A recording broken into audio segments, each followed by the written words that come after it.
Senhor presidente, colegas vereadores, assistentes da casa, público ouvinte, inicialmente, queria aqui me solidarizar com a família de seu Chico de Aurora, pela perda da nossa querida professora Fábia, recentemente da professora Carlinha, realmente uma tragédia familiar. Me solidarizar com a família de seu Chico de Aurora, em nome dele, me solidarizar com todas as famílias que tiveram perdas e passaram por situações difíceis aqui em São Paulo, Potengi, com a pandemia. Sendo bem breve, que eu acho que a minha missão eu já cumpri na semana passada com relação a isso, mas não posso deixar daqui de falar, de externar sobre o processo seletivo, que as inscrições acabaram ontem, mas não sei o que foi que aconteceu, se foi o clamor aqui na Câmara Municipal, mas os pontos que a gente citou no processo seletivo semana passada foram alterados e foram vistos. Ainda não ficaram alguns, na minha opinião, totalmente corretos, mas foram alterados, foram corrigidas algumas falhas que eram realmente pontos inconstitucionais e que, sem haver necessidade, inclusive, de intervenção judicial, a própria prefeitura, os responsáveis pelo processo seletivo, não sei o porquê, mas corrigiram as falhas que havia no processo seletivo, inclusive dando uma amplitude maior ao direito dos trabalhadores e cidadãos que tinham interesse de fazer esse processo seletivo. Eu acho que o período de inscrição deveria ser extenso por mais um tempo, mas vamos aguardar os fatos decorrentes ou correntes desse processo seletivo, já que foi estendido por até 60 dias de contrato, mas eu acho que era para ter dado mais oportunidade de inscrição.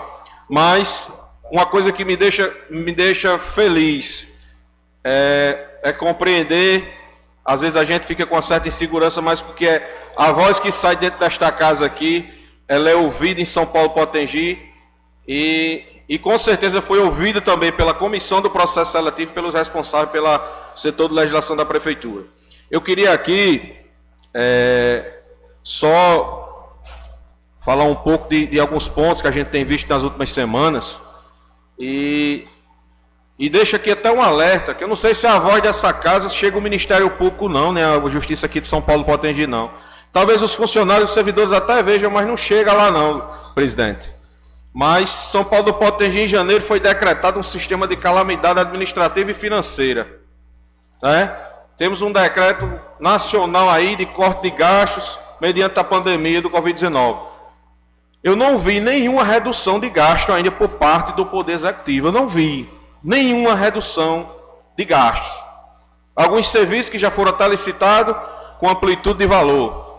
A folha de pessoal hoje da Prefeitura, em apenas 5 meses, está maior do que a que encerrou a gestão passada em dezembro.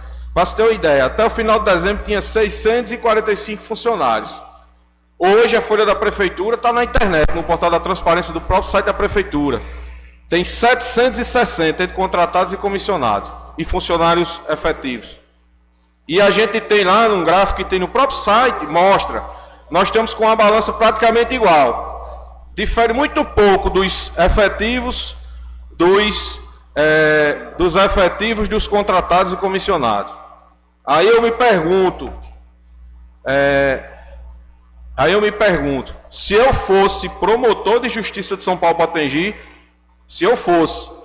eu ia ver e estudar essa questão desse estado de calamidade financeira e administrativa.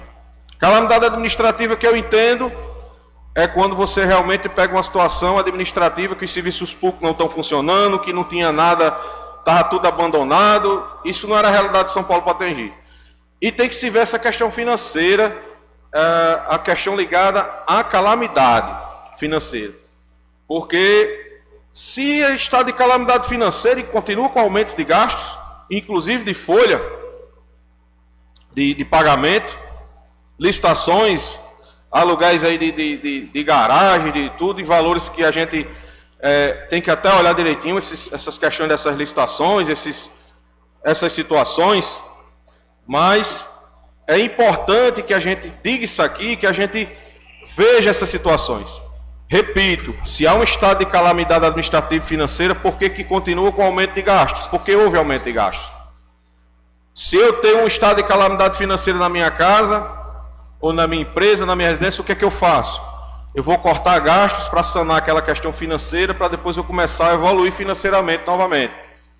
E é interessante que se esclareça isso. O simples fato de ter uma folha de pagamento pendente e outros pontos relativos não acarreta o caso de um município estar em estado de calamidade administrativa e financeira. Mas deixo aqui essa questão.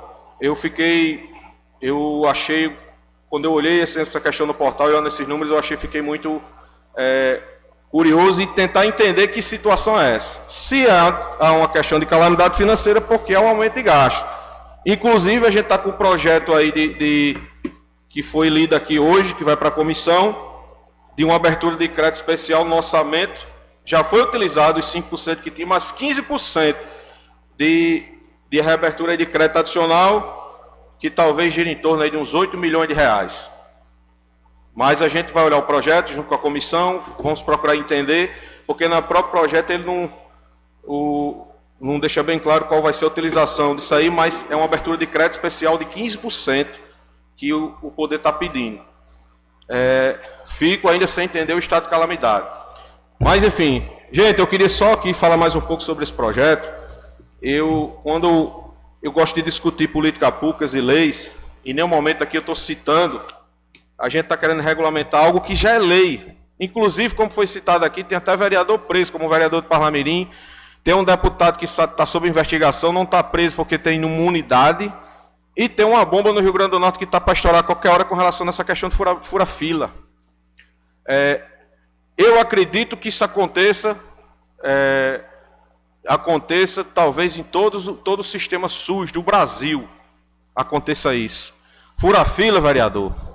Quando eu fui compreender isso, a pessoa me explicando, todo município, todo estado tem uma cota de exames de média e de alta complexidade.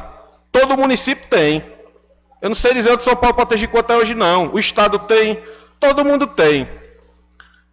E quando eu fiquei sabendo como é que funciona esse tipo de sistema, eu me recusei a participar dele. Eu quero que alguém venha aqui e diga que eu participei.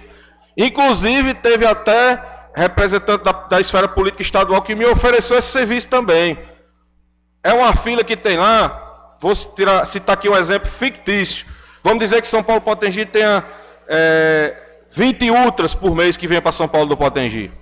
E tem lá uma ordem cronológica de que as pessoas que vão lá se cadastram para fazer essas ultras. E quando eu, como agente político, na maioria das vezes, chego lá e venho solicitar um pedido desse, sou atendido por alguém do sistema, a pessoa pega a pessoa que eu estou pedindo e tira e bota no lugar daquele outro lá. Porque não pode ultrapassar 20, não. Isso acontece no estado, como está sendo provado aí, está na mídia, na televisão. Inclusive tem gente que vai responder com isso aí. Esse fura-fila é comum de acontecer dentro do sistema político e administrativo do nosso país. Isso aqui é uma maneira de coibir isso. A gente não pode dizer que isso é certo, não. Isso é errado. Às vezes tem um coitado que está numa situação difícil de saúde, precisando, como eu peguei já uma situação do cara que está para fazer um cateterismo. Fazia 2 anos. Eu não estou aqui citando o nome de ninguém nem nada. E o cara só conseguiu porque teve uma intervenção de alguém para fazer aquele exame.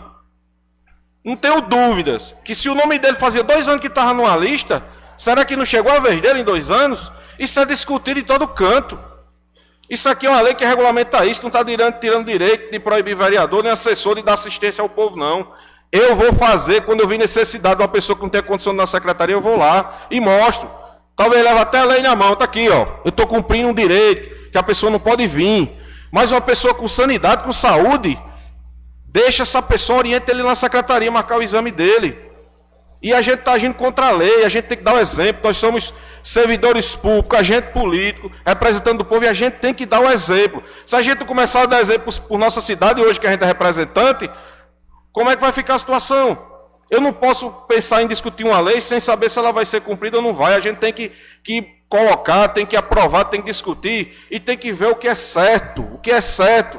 Essa lista da secretaria, seja de São Paulo Potengi ou de qualquer lugar, mas eu me refiro a São Paulo Potengi, tem que ser pública para a gente entender o acompanhamento dela e tem que coibir intervenções que hajam nessa questão desses exames de alta e de média complexidade, para garantir, para salvar vidas e garantir situações de sobrevivência de muitas famílias que, tendo se cadastrado no sistema, e às vezes não conseguem um exame, ou só a necessidade de ir atrás de um exame se tiver uma intervenção de alguém.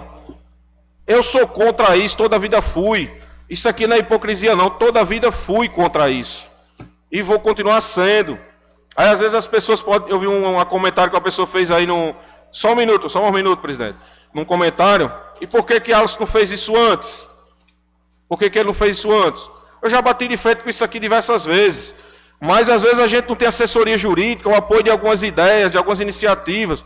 Quando foi me apresentada essa ideia aqui, essa iniciativa, eu achei louvável.